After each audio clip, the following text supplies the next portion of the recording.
할렐루야. 오늘의 말씀은 호세아서 2장 19절로 20절 말씀 같이 보시겠습니다. 호세아서 2장 19절로 20. 호세아서는 구약 마지막 부분에 소호선지서에 있습니다. 호세아서 구약 1257쪽, 호세아서 2장 19절로 20 제가 합동하십니다. 호세아서 2장 19절 내가 내게 장가들어 영원히 살되 공의와 정의와 은총과 긍휼의 여김으로 내게 장가들며 진실함으로 내게 장가들리니 내가 여호와를 알리라. 감사의 주제로 이제 마지막 시간 되겠습니다. 구약에서는 하나님과 그의 백성 관계를 결혼이란 단어를 호세아 선지자가 그렇게 고백했습니다. 호세아 선지자 시대는 아모스 시대와 같이 북이스라엘과 남유다가 이제 극도로 하나님의 불신앙으로 이제 아수르와 바빌론을 끌려가기 그 직전에 이제 영적으로 하나님과 그 백성 사이에 가장 멀어진 그 상태에서 이제 사역한 선지자 중에 한 명입니다. 하나님 백성이 하도 이제 하나님 품을 떠나 하나님 마음이 아프니까 또 그들이 깨닫지 못하니까 하나님은 그들에게 시청각 교육을 시키십니다. 그래서 호세아 선지를 불러가지고 말합니다. 야 호세아야, 너 이 호세아 1장 2절 보니까 여호와께서 처음 호세아에게 말씀하실 때 여호와께서 호세아에게 이르시되 너는 가서 엄난한 여자를 맞이하여 엄난한 자식들을 낳아라. 이 나라가 여호와를 떠나 크게 엄난함이니라 하시니 하므로 영적 엄난이 최고초에 당할 그때 하나님이 호세아 선지를 불러 이스라엘 백성이 영적으로 어떠한 상태를 알려주는 것입니다. 뭘 말하느냐? 너는 엄난한 여자 엄녀를 불러라. 이게 고멜이죠. 불러가지고 자식을 낳는데 경건한 자식이 아니라 엄난한 자식을 낳아라. 그렇게 합니다. 이거는 뭘 말합니까? 그래서 호세아는 그 말씀에 순종하여 이남 일녀를 둡니다. 첫 번째 아들 이름은 이스라엘 그래가지고 나중에 이스라엘이 이제 나중에 요한계시록 보면 아마겟돈 전쟁에 그 피비린 나는 그 전쟁터가 나중에 이스라엘 지역이 되는데 그 자식 이름을 이스라엘이라고 합니다. 두 번째 이제 애를 낳은 그 딸을 낳습니다. 딸 이름이 뭐냐니까 그 로루하마 이렇게 이름을 주십니다. 이 로루하마는 것은 뭐냐? 하나님의 긍휼을 받지 못하는 그런 자녀다 이렇게 뜻이거든요. 또 애를 낳는데 그 아들을 낳았죠. 아들을 낳았는데 그 이름을 로암미는 나의 백성이 아니다 이 뜻입니다. 그러니까 자식 셋이 다 하나님 떠난 그 하나님 마음을 표현하여 자식 이름을 지은 것입니다. 그러다가 북이스라엘은 아수르로 끌려가고 다시 하나님은 호세아에게 말씀하시는 이 엄녀가 이렇게 자식 셋을 놓고도 또 도망 나갔거든요. 근데 하나님은 다시 엄녀를 받아들이라고 말합니다. 이것이 뭡니까? 하나님 마음을 표현한 것이죠. 할렐루야. 호세아는 하나님 자신을 의미하고 그 고멜은 이스라엘 백성을 의미하는 것입니다. 그 이스라엘 백성이 계속 살아갈 때 계속 자식을 낳아도 뭔가 엄난한 자식만 낳는 것입니다. 여러분 결혼한 이유가 뭡니까? 그냥 종족 보존만을 위해서인 겁니까? 하나님이 시각에서 볼 때 자식을 왜 놓습니까? 그게 그 비밀이 창세기 1장 26절 아담과 하와에서 볼 수 있잖아요.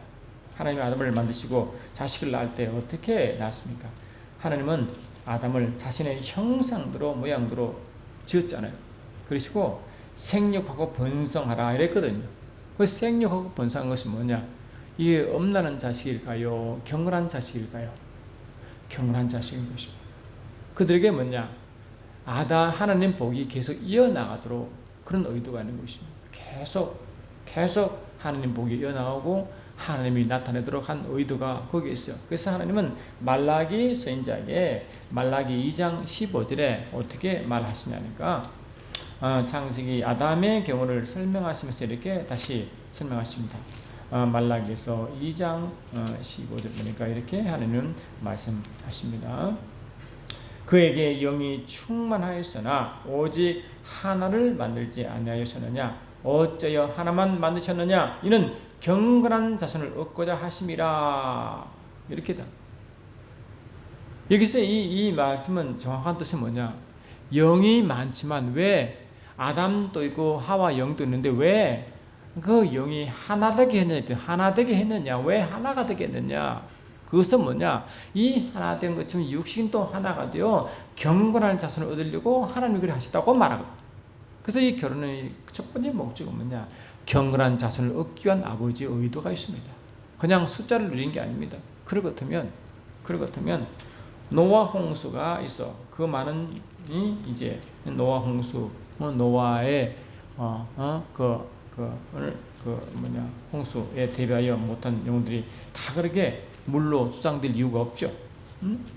하나님은 사람이 땅 위에 번성하기 시작할 때 그들에게 딸들이 나니 하나님의 아들들이 사람의 딸들의 아름다움을 보고 자기들이 좋아하는 모든 여자를 아내로 삼는지라. 이 말은 영적인 의미인데요. 이제 노아 홍수가 끝나고 이제 노아의 세 아들이 이제 그 땅에 충만하게 이제 다시 이제 인류가 번창하기 시작했는데 그때 이 하나님의 아들들이 나오고 사람의 딸들이 나옵니다. 그래서 이 창세기 5장 이하 보니까 이 셈의 자손들 이야기 쭉 나오고 다시 하나님 아들 이야기 나오거든요. 그러니까 이 셈의 자손들 중에 하나님 아들들이 나오는 거예요. 근데 이 하나님 아들들이 사람의 딸들의 아름다움을 보고 취하기 시작했다. 이렇게. 그래서 뭘 말하느냐? 여호와께서 이르시되 나의 영혼이 사람과 함께하지 아니하리니 이는 그들이 육신이 되었다. 그러니까 하나님의 아들들이 어느 순간 육신이 되어가는 것이에요. 육체의 사람이 되어가는 것입니다. 육체의 사람이 되어가니 하나님의 영이 나의 영이 그들과 함께할 수 없다고 말. 하나님의 영은 육체의 사람과는 할 수 없습니다. 믿습니까? 이 반대입니다. 반대. 이 갈라디아서 5장에 분명히 주님이 말씀하잖아요. 육체와 성령의 일은 서로 병립하지 못한다. 서로 설 수 없다고 분명히 말씀했잖아요. 갈라디아 5장 말씀 보니까 5장 16절 보니까 내가 이르노니 너희는 성령을 따라 행하라. 그리하면 육체의 욕심을 이루지 아니하리라. 육체의 소욕은 성령을 거스르고 성령은 육체를 거스르나니 이 둘이 서로 대적함으로 너희가 원하는 것을 하지 못하게 하려 함이라. 만일 너희가 성령의 인도한 바가 되면 율법 아래 있지 아니하니라. 율법으로 행하는 율법의 신앙은 육체의 일이기 때문에 성령과 함께 하지 않습니다. 할렐루야. 그러나 성령으로 쫓아간 자는 육체로 행하지 않고 성령으로 쫓아가기 때문에 하나님이 그들과 함께 하십니다. 근데 어쩐 일인지 하나님의 아들들이 사람의 딸들을 암담을 취하기 시작하고부터 하나님의 아들들이 육체를 쫓아가기 시작했습니다. 할렐루야. 그 많은 하나님의 아들들이 뭡니까? 로마서 8장 13, 14 보니까 하나님의 아들인 것이 뭐예요? 하나님의 영으로 인도함 받는 것을 하나님의 아들이라고 정의하셨죠. 그러니까 이 하나님의 영으로 인도함 받는 자들이 서서히 많고 성령으로 인도함 받는 게 아니라 육체에 따라가기 시작합니다. 서서히 육체로 변하는 것입니다. 그러면 사도 바울도 예수를 믿기 전에는, 예수를 만나기 전에는 자기 스스로는 역시 열심히 했죠. 열심히 특심했습니다. 근데 참 뭐를 고백합니까? 내가 열심을 냈는데 내가 예수를 만나고 진리를 깨닫고 성령의 인도함 받다 보니까 내가 행한 것은 나의 의만 나타내었다. 자기는 그 당시에는 몰랐죠. 영적으로 어두워가지고 자기가 하는 일이 하나님의 의인 줄 알았죠. 할렐루야. 그런데 형제들아 내 마음에 원하는 바와 같이 하나님께 구하는 바는 이스라엘을 위함이니 곧 그들로 구원을 받게 함이라. 내가 증거하노니 그들이 하나님께 열심히 있으나 올바른 지식을 따른 것이 아니니라. 하나님의 의를 모르고 자기의 의를 세우려고 힘써 하나님의 의를 복종하지 아니하였노라 이랬잖아. 그러니 자기는 열심히 이 하나님 일인 줄 알고 열심히 뛰었는데 결국 뭡니까? 하나님 일과 전혀 반대인 자신의 의가 됐다는 것입니다. 알겠습니까? 할렐루야. 그러니 성령 위에 율법 아래 있는 자는 성령의 인도함 받지 못한다고 분명히 되어 있으니까 율법을 열심히 했지만 실은 자기 의만 드러났고 성령을 전혀 반대하기 때문에 오히려 하나님의 의를 방해했다는 것입니다. 그래서 예수를 따르는 자, 곧 예수를 십자가에 죽인 것이 그들의 하나님을 섬기는 예라고 여겨서 그들은 아주 기쁨으로 예수를 십자가에 처형했습니다. 아시겠죠? 옳소 했잖아요. 바울도 옳소 했잖아요. 또 그를 따르는 스데반 지사가 이게 돌침을 당할 때 전자를 죽어야 된다고 돌 치는 자 옷을 관리하면서 박수를 친 청년이 했습니까? 그런 상태였다. 그러니까 서서히 이 바울이 자기 자신을 돌아보니까 너무 잘한 거죠. 내가 내 열심으로 하나님을 위해서 살았다고 한 것이 돌아와 보니까 자기를 나타냈고 자기 의만 드러내고 오히려 하나님의 의를 방해했기 때문에 그렇게 성령으로 살아가지 않고 육체를 따라가는 자를極도로 경고하고 의심합니다. 그래서 갈라디아 3장에 뭘 말하느냐? 갈라디아 3장 1절 보니까 어리석도다 갈라디아 사람들아 예수 그리스도께서 십자가에 못 박히신 것이 너희의 눈앞에 밝히 보이거늘 누가 너희를 꾀더냐? 내가 너희에게서 다만 이것을 알려 하노니 너희가 성령을 받은 것이 율법의 행위로냐 혹은 듣고 믿음으로냐? 너희가 같이 어리석었냐? 성령으로 시작하였다가 다시 이제 육체로 마치겠느냐? 이러잖아. 그러니까 이 갈라디아인들이 이 성령으로 믿음으로 성령 구원받고 성령을 받아가지고 성령 행하는 자들이 어느 순간에 자기도 모르게 육체로 행하는 것이 시작했습니다. 바울이 그것을 보고 격분하여 갈라디아인에게 이렇게 막 그냥 역정을 내는 것입니다. 너희가 이같이 어리석었냐? 성령으로 시작하였다가 이제 육체로 마치겠느냐라고 한단 말이죠. 여러분, 저와 여러분도 어느 순간에 이럴 수 있습니다. 아시겠습니까? 성령을 충만하여 살다가 어느 순간에 자기도 모르게 옛버릇대로 살아간 일이 많습니다. 그게 예민한 자가 살아남습니다. 그래 땅에 많은 사람이 종족이 퍼져나가는데 하나님 아들들이 다 성령의 인도함 받는 무리들이 어느 순간에 사람의 딸이 육체의 사람을 대표합니다. 육체를 끌려가는 그들의 삶이 점점 육체로 화되어가는 것입니다. 그러니까 육체로 되어가니까 하나님의 영이 그들과 함께 할 수 없습니다. 그런데 하나님이 그들에게 기회를 주어 120년 동안 하나님의 기회를 준 사건이 노아 방주 전에 하나님의 기다린 인내의 기간이었습니다. 아시겠습니까? 할렐루야.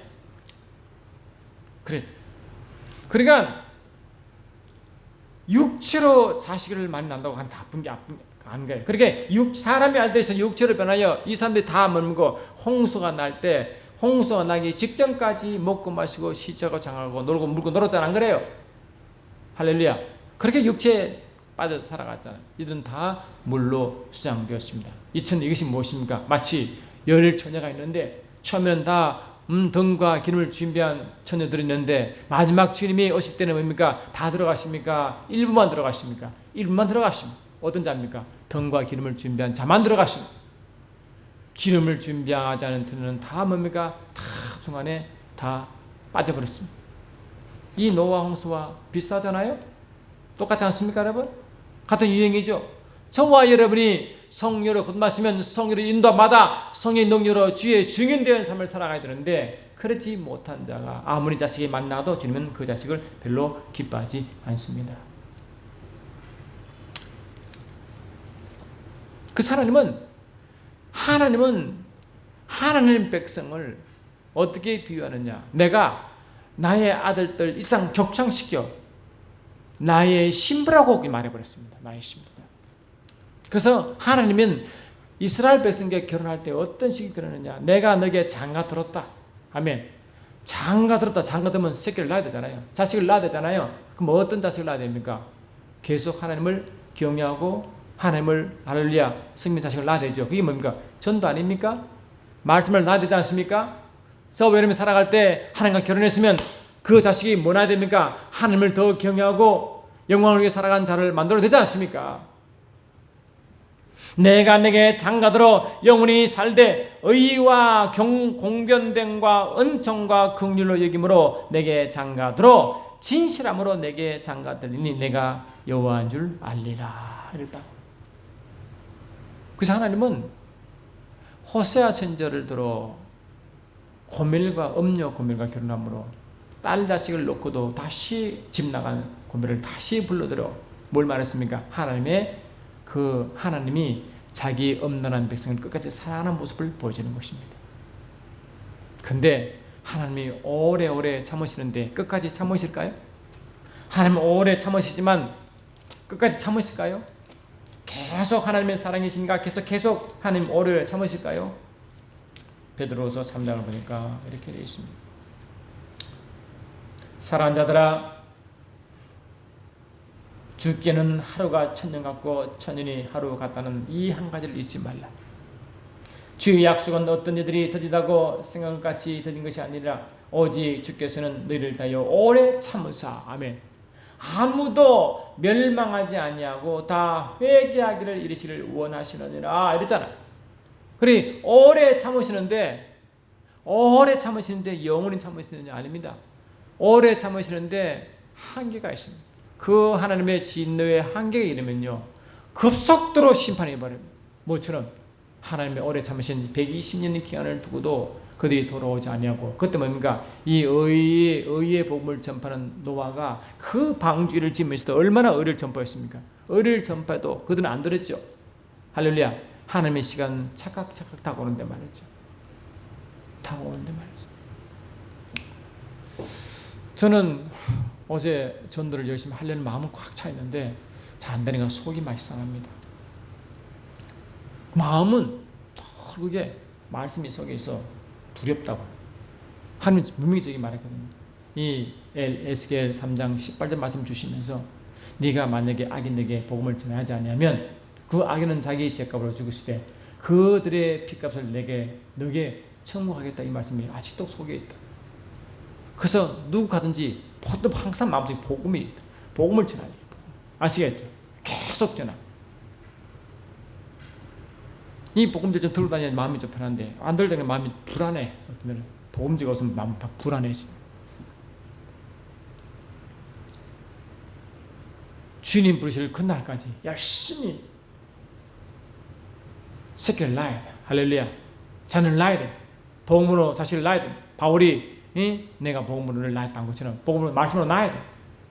하나님과 우리가 결혼했으면 할렐루야 결혼 관계 되면 자식을 낳아야 돼. 아멘 합시다. 근데 저와 여러분이 그렇지 않고 이스라엘 백성처럼 하나님이 오래 참으셨죠.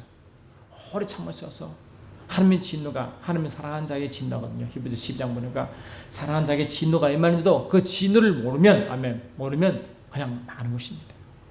히브리서 12장을 보니까 분명히 찍혀서 말씀하셨습니다. 히브리서 12장 너희가 참음은 징계를 받기 위함이라 하나님이 아들과 같이 너희를 대우하시나니 어찌 아버지가 징계하지 않을 아들이 있으리요. 징계를 다 받는 것이거늘 너희에게 없으면 사생자여 친아들이 아니니라. 또 우리 육신의 아버지가 우리를 징계하여도 공경하였거늘 하물며 모든 영의 아버지께서 모든 영의 아버지께 더욱 복종하며 살려 하지 않겠느냐. 그들은 잠시 자기의 뜻대로 우리를 징계하였거니와 오직 하나님은 우리의 유익을 위하여 그의 거룩하심에 참여하게 하시느니라. 하나님의 진노는 거룩하지 않은 자, 경건하지 않은 자에게 임하는데, 그러면 하나님 자녀이기 때문에 징계가 임한다고 하거든요. 그 징계가 임하면 빨리 돌이켜야 되는데, 할렐루야, 그걸 못 돌이키면요 어떡합니까? 계속 고통을 당하는 것입니다. 이스라엘 백성이 북이스라엘이 이제 아수르로 끌려가고 정신 좀 차렸으면 금방 하나님의 진노가 풀릴 수도 있는데, 또 남유다가 바벨론에 끌려갔을 때는 금방 회개했으면 70도 안 갈 수도 있는데 계속 그냥 그들은 고통 가운데 있었잖아요. 그들이 회개해서 들어온 게 아니라 이 다니엘이 하나님 마음을 알고 백성을 대신하여 회개할 때까지 그들은 아주 고집을 부리고 있었습니다.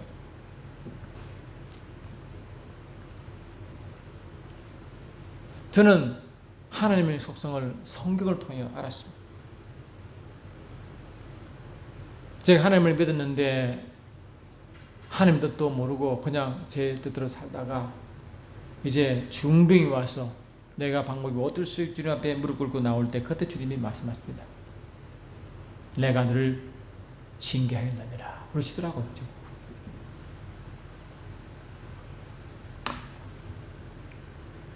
징계가 뭐고 그 상황이 너무 싫었는데 너무 힘들었는데 결국 죽게 나아갔죠. 왜?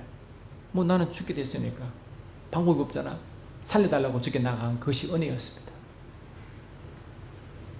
간절히 주께 글 부르짖고 주께 갈망하니까 주께 저를 만나주셨고 그때야 저에게 주께 말씀하시기를 내가 늘 징계하였다 그러시더라고요. 또 징계받기 싫습니다. 여러분 우리가 자꾸 징계받는 게 좋은 게 아닙니다. 다시 말하면 우리가 성장할수록 우리 마음이 우리가 좀 믿음이 성장할수록 우리는 다시 주님을 힘들게 하면 안 됩니다. 우리 주님은 절대 우리를 떠나지 않거든요. 어느 정도냐? 시편 27편 27편 보니까 이 정도까지 주님 말씀하십니다. 이런 부모가 없잖아요. 시편 27편 10절 보니까 내 부모는 나를 버렸으나 여호와는 나를 영접하시느니 이랬단 말이죠. 부모가 버려도 하나님 우리를 버리지 않으신대. 그런 분이 아시냐? 우리 주님은 절대 우리를 버리지 않으시고 오래 참으신다는 거예요. 어느 정도냐? 탕자 비유 잘 알잖아요. 탕자가 아버지께 잘한 게 있나요? 우리 아버지를 얼마나 마음을 아프게 했습니까? 그래서 자기 몫을 달라고 해서 저 세상으로 나가지고 허랑방탕을 사며 자기를 다 소비하고 난 뒤에 굶어 죽게 되었어요. 그 죽음을 굶주림을 피하기 위해서 돼지 치는 것을 돼지가 묻는 쥐염 열매를 좀 먹으려 해도 먹을 것이 없으니 굶어 죽게 되었다. 그때 상황적으로 죽음 상태이니까 그때서야 하나님을 아버지를 기억한 것입니다. 이런 많은 영혼들이요. 어쩌면 그것도 하나님의 은혜입니다. 죽게 되어도 깨닫지 못한 영혼이 있고 탕자처럼 죽음 앞에서 아버지를 기억한 자가 있더라고요. 들었다면 그런 경우였다고 볼 수 있습니다. 많은 애들이 실은 그런 경우입니다. 실은. 그래서 여러분 아버지가 탕자를 보내놓고 마음이 기쁘겠어요? 탕자가 이놈아 너 그러니까 가서 고생 시간 해봐라 했겠습니까? 아닙니다. 아버지는 덜 마음을 졸이는 것입니다. 그래서 어제나 아들이 돌아올까 계속 기다리는 거예요. 그게 아버지 마음입니다. 아시겠죠? 아버지 마음. 아버지는요, 아버지 속성은 뭐냐니까 절대 아버지는 죄의 가운데는 들어가지 않습니다. 아버지 속성이 원래 그래요. 속성은 이사야 59장처럼요. 59장처럼 아버지 속성은 뭐냐? 죄 앞에는 반항하지 않습니다. 59장 1절 2절 보니까 여호와의 손이 짧아 구원하시 못하신다니요 귀가 둔하여 듣지 못하신다니라. 오직 너희의 죄악이 너희와 너희 하나님 사이를 갈라놓았고 너희의 죄가 그의 얼굴을 가리어 너희에게서 듣지 않으시게 함이라 하므로 하나님 죄는 반응하지 않기 때문에 이 탕자가 아버지를 버리고 나갈 때는 아버지는 그 탕자를 찾아갈 수가 없습니다. 아시겠죠? 마음은 그러시지만 그러니까 이 자기 아들이 나가서 고통 죽음 가운데 있는 것을 이미 소문으로 알거든요. 왜? 그 나라가 기운이 들어가지고 다 죽어가는데 아들 소문 듣고 있단 말이야. 소문이 있어요. 야 아들이 말이야 일단. 그래 얼마나 마음 좀 조이겠어요. 근데 아버지는 마음입니까? 탕자가 돌아오기를 원하십니다. 마음을 돌이키려고 원하십니다. 그런데 아들이 어느 순간에 그것 하나님 은혜죠. 성령 감동을 준 걸 믿습니다. 마음을 터치합니다. 아버지 계시구나. 할렐루야. 아버지가 계시구나. 그것도 큰 은혜입니다. 여러분. 그러니까 그 은혜를 무시하지 않고 아버지께 돌아가는 것입니다. 그러니까 아버지는 뭡니까? 그냥 돌아온 아들을 그냥 매 타작했습니까? 첫째서 했습니까? 아닙니다. 얼마나 아들을 끌어안고 다시 가락지를 깨워주며 잔치를 벌였습니다. 왜? 잃어버린 자가 돌아왔다고. 이게 아버지 마음이에요. 그런 마음을 조금 아는 자가 성숙한 자입니다. 내가 아버지 마음을 얼마나 힘들게 한지를 깨닫고 회개하는 자가 성숙한 자라니까요. 내가 육체를 행하며 아버지 마음을 그렇게 아프게 하고 아버지 행하는 일을 하지 않을 뿐만 아니라 아버지 자꾸 힘들게 하는 것을 깨닫지 못한 자는 아직까지 탕자입니다. 탕자. 아직 모른다고. 근데 내가 행동하나 그 모든 것이 아버지 마음을 참 아프게 하겠다. 성령을 근신시키겠다라고 생각한 자는요, 확실히 회개하고 행동을 바꿉니다. 그것이 뭡니까? 조금 성장한 자의 모습입니다. 우리 아버지가 오래 참으시는데, 여러분 반대로 말이죠. 반대로 우리 주님께 조금 나아가봐야 합니다. 아버지 마음을 기쁘게 시키고 아버지 마음을 좀 더 기쁘게 해봐요. 그럼 아버지 어떻게 했어요?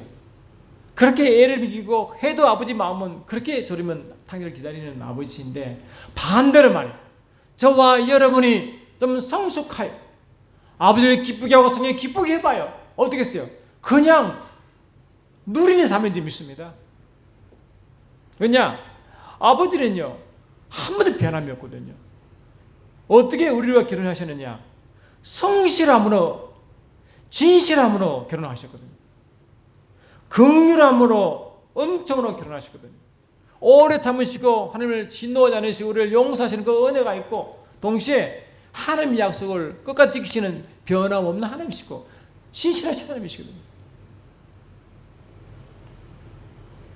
의와 공의가 주의 보좌의 기초라. 인자와 신실함이 주를 앞서 향하나이다. 아버지의 트레이드 마크는 신실함. 인자와 신실함. 그리 그분 말씀은 신실히 지키는 분이라고요.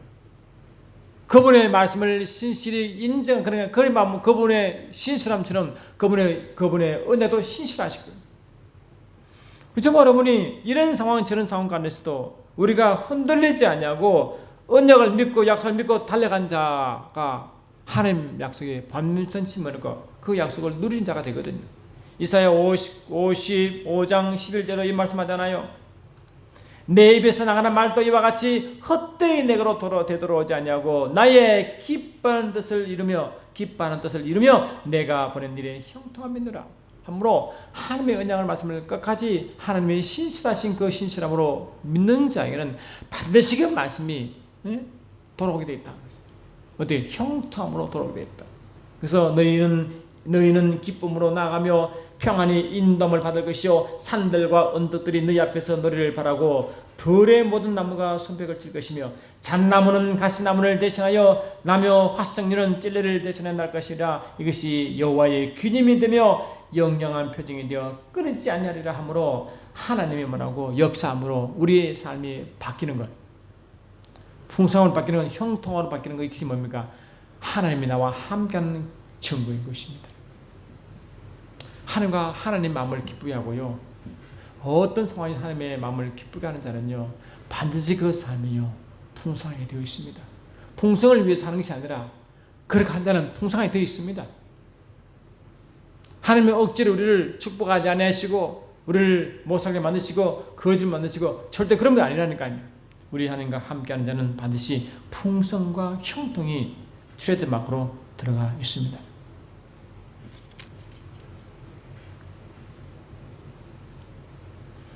그래서 우리는 뭡니까?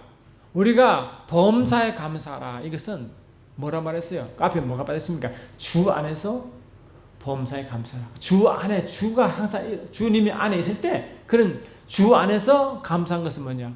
어떤 상황, 어떤 위치 가운데 하나님 일하심을 믿거든요. 신실한 주님을 믿거든요. 신실함을 믿습니다.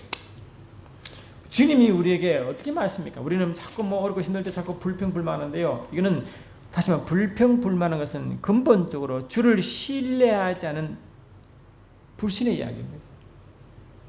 하나님을 믿지 않은 불신의 상태입니다. 마태복음 7장에는 잘하잖아요. 마태복음 7장을 보시면요, 7장 우리가 이제 기도의 이제 비밀이 이제 기도 이렇게 하잖아요. 7장 7절 보니까 구하라 그러면 너에게 주실 것이요 찾으라 그러면 찾아낼 것이요 문을 두드리라 그러면 너에게 열릴 것이니 구하는 이마다 받을 것이요 찾는 이마다 찾아낼 것이요 두드리는 이에게 열릴 것입니다. 너희 중에 누가 아들이 떡을 달라 하는데 돌을 주며 생선을 달라 하는데 뱀을 줄 사람이 있겠느냐. 너희가 악한 자라 할지라도 아멘합시다. 악해도 자식에게 좋은 걸 주는 게 부모인데 아멘합시다. 자식이 떡을 달라는데 누가 돌을 주며 생선을 달라는데 뱀을 줄 그 악한 자라도 그렇지 하지 않잖느냐.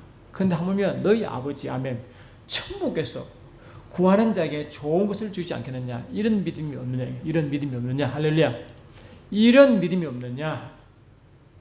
그래서 너희가 악한 자라 할지라도 좋은 것으로 자식에게 줄 줄 알거든 하물며 하늘에 계신 너희 아버지께서 구하는 자에게 좋은 것으로 주시지 않겠느냐 하잖아요. 그래서 하나님은 우리의 저자에게 가장 좋은 걸 주실 준비를 하고 계십니다. 그게 여호와 일입니다. 아멘합시다. 여호와 일인 것입니다. 그런데 여러분 하나님이 좋은 걸 주시겠다고 마태는 그렇게 말하는데 그 누가는 어떻게 말했어요? 그 누가는 그것을 보고 누가복음 11장 13절에 똑같은 말을 이렇게 표현했습니다. 누가복음 11장 13절 보니까 누가는 이렇게 표현합니다. 너희가 악할지라도 좋은 것을 자식에게 줄 줄 알거든 하물며 너희 하늘 아버지께서 구하는 자에게 성령을 주지 않겠느냐. 그리 가장 좋은 것이 뭡니까? 뭐라고요? 성령인지 믿습니다. 아멘합시다. 성령은 무엇입니까? 하나님 자신이거든요.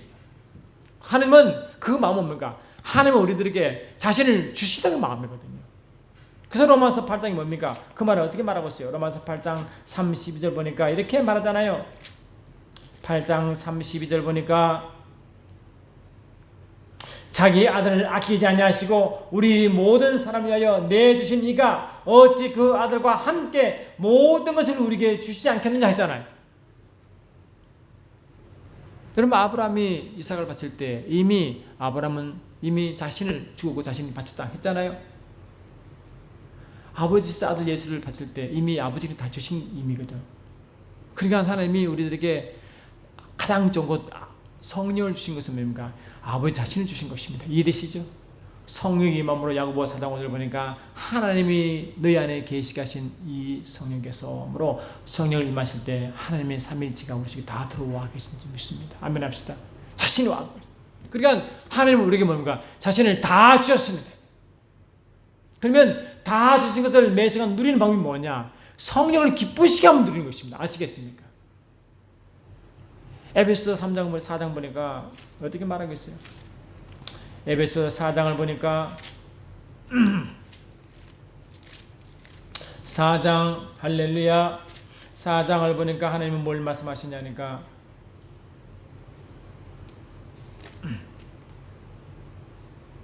4장 3절 보니까 하나님의 성령을 근심하게 하지 말라. 그 안에서 너희가 구원의 날까지 인치심을 받았느냐. 나의 자녀라고 인침을 주었고 하나님의 상속을 주었고 다 이제 인침을 주었다. 성령 인침이 우리가 상속자로 인침한다고 말했잖아요. 그 안에서 너희가 진리의 말씀 곧 너희의 구원의 복음을 듣고 그 안에서 또한 믿어 약속의 성령으로 인치심을 받았으니 이는 우리의 기업의 보증이 되사 그 얻으신 것을 성령하시고 그의 영광을 찬송하게 하려 하심이라므로 하나님이 성령을 주신 때 우리가 하나님의 자녀로서 또한 그의 상속자로 동시에 도장을 찍었다니까요. 그러니까 내가 영원히 너희와 떠나지 아니하리라는 것은 뭡니까? 그분이 성령으로 오신 사건입니다. 영원토록 나가 너와 함께 기도한 것은 뭡니까? 영원토록 하나님은 우리에게 뭐라고? 영원히 의와 공병과 긍휼과 은총으로 내게 진실함으로 장가 들었다와 같은 것입니다. 내가 늘 떠나지 않겠다. 아멘합시다. 떠나지 않는다. 그래 하나님이 뭐라고? 자신을 우리에게 주셨고 아들을 함께 주셨고 그의 모든 상속을 다 주셨는데 어떻게 누리느냐? 성령을 기쁘시게 하면 그걸 누릴 줄 믿습니다. 매 순간 성령을 기쁘게 해보세요. 그러니까 우리가 하나님은 오래 참으시고 오래 참으면서 우리가 그렇게 탕개처럼 행할 때도 우리를 버리지 않고 떠나지 않으신 하나님이 반대로 우리가 조금 성숙하면 뭐라고 하나님의 성령을 기쁘시하는 그 삶이 되면 얼마나 주신 것을 누리겠어요. 안 그래요? 그것이 뭡니까? 성령을 기쁘시하는 첫 번째가 뭔가 감사의 제사를 할렐루야. 감사의 제사를 드리는 것입니다. 그러면 감사를 드는 자가 누가 합니까? 이런 하나님을 신뢰하는 자가 감사합니다. 이런 하나님을 사랑하는 자가 감사합니다. 이런 하나님을 믿는 자를 하나님이 감사합니다. 이런 하나님을 믿는 자가 감사합니다. 안 그러면 감사할 수 없어요. 감사합니다. 전문주의 말했죠. 감사도 하나님 받으시는 감사가 있고 하나님을 내치시는 감사가 있다 했잖아요. 이런 마음으로 성령을 기쁘시게 하고 다시 말하면 하나님이 더 일하게 하실, 그런데 하나님이 더 일하게 하실 방법이 뭐냐? 그게 감사하는 겁니다. 왜? 그것이 계속 하나님을 성령을 힘들게 하시고 아프게 하고 이런 속성자가 아니라 좀 성장하여 하면 성장하여 주님이 더 기쁘게 일하시도록 이사야 62장을 보니까 이사야 62장 예루살렘이여 내가 너의 성벽 위에 파수꾼을 세우고 그들로 하여금 주야로 계속 잠잠하지 않게 하였느니라. 너의 여호와로 기억하시게 하는 자들아 너희는 쉬지 말며 또 여호와께서 예루살렘을 세워 세상에서 찬송을 받게 하시기까지 그로 쉬지 못하게 하라. 하나님을 쉬지 못하게 하라는 겁니다. 하나님을 쉬시는 분이 아닌데, 다시 말하면 다른 말은 뭡니까? 하나님이 계속 너희를 위해서 일하게 하시라. 하나님을 쉬지 못하게 하라. 하나님을 일하게 하시라. 하나님을 마음과 다고 일하게 하시라. 아시겠죠? 하나님을 다시 일하게 하시라. 나는 시온의 의가 빛같이 예루살렘의 구원이 횃불같이 나타나도록 시온을 위하여 잠잠하지 아니하며 예루살렘을 위하여 쉬지 아니할 것인즉, 하나님은 예루살렘과 시온은 교회를 말합니다. 우리를 말합니다. 쉬지 않으십니다. 근데 쉴 때가 계십니다. 어때요? 우리가 성령을 근심시키면 그분은 쉬십니다. 아시겠죠? 움직이지 않으신다고요. 아멘합시다. 쉬시는 게 아니라 근심하신다고. 그분이 움직이지 않으신다고. 아멘합시다. 그냥 손발을 한다고요. 팔이 짧아 돕지 못하는 분이 아니고 귀가 어두워 듣지 못하는 분이 아니라 우리가 자꾸 하나님의 마음을 근심하면 죄 앞에 서면 성령 역사하지 않냐고 하면, 육체로 행하면 성령 역사하지 않으므로 그분 대신 일하지 않고 대신 누가 말합니까? 마귀가 일하기 시작합니다. 야, 하나님 일하시면 안 하면 안 하시지. 끝난 게 아닙니다. 대신에 그 자리를 마귀가 저 자리를 채웁니다. 에베소 4장을 계속 또 보시면요. 야, 이게 영적으로 아시아 여러분, 우리가 영적으로 깨어있죠. 그래서 여러분 알게 모르게 저와 여러분이요 성령을 근심케 하는 만큼 마귀는 더 역사합니다. 아시겠죠? 할렐루야. 에베소 3장 4장을 계속 보니까요, 마귀의 틈을 주지 말라. 마귀의 틈을 주지 말라. 그럼 이 말이 뭡니까? 우리가 틈을 주지 않냐면 마귀는 우리를 공격할 수가 없습니다. 여러분 발락과 발람 사이 알죠? 구약에 이 발락이 말이요, 이스라엘 백성이 이제 막 그 광야 사심 그 지역을 지나가니까 그 소문을 들었거든요. 이스라엘 백성이 함께하는 여호와 신이 너무 강력하기 때문에 아이고 자기 땅에 들어오면 자기도 망할 것 같으니까 이 발락이 말이요, 저 바벨론에 있는 그 아주 깨가마하고 남들 세상 지가 신이 많은 발람을 불렀어. 그래서 이스라엘 백성을 저주하라고 불렀습니다. 근데 이 발람이 이스라엘 백성을 저주하려면 하나님은 그 저주를 축복으로 바꿨습니다. 아시겠죠? 그런 이스라엘 백성을 저주할 수가 없는. 왜? 하나님의 백성은요, 마귀가 아무리 저주해도 마귀가 우리를 이길 수가 없어요. 아멘합시다. 그래서 이 발락이 어떻게 작전을 짜느냐? 이스라엘 백성을 행음케 합니다. 행음하게 합니다. 아시겠죠? 행음하고 하니까 뭡니까? 행음하고 죄를 지니까 하나님의 진노가 이스라엘 백성에 임한 것입니다. 여러분, 마귀는요, 전신갑질을 하고 온 백성은 절대 이길 수가 없도록 되어 있어요. 근데 틈을 주면요, 우리를 공격합니다. 그러면 우리는 지게 되는 것입니다. 마귀는요, 직접 우리를 공격하지 않습니다. 어떻게? 틈을 줍니다. 어떻게? 화내게 만들고요, 분노하게 만들고요. 아멘합시다. 그런 저 거짓을 버리고 각각 그 이웃과 더불어 참된 것을 말하라. 이는 우리가 서로 지체가 됨이라. 분을 내어도 죄를 짓지 말며 해가 지도록 분을 품지 말며. 이런 분내는 것은요 마귀의 틈을 주는 겁니다. 아시겠죠? 아멘 합시다.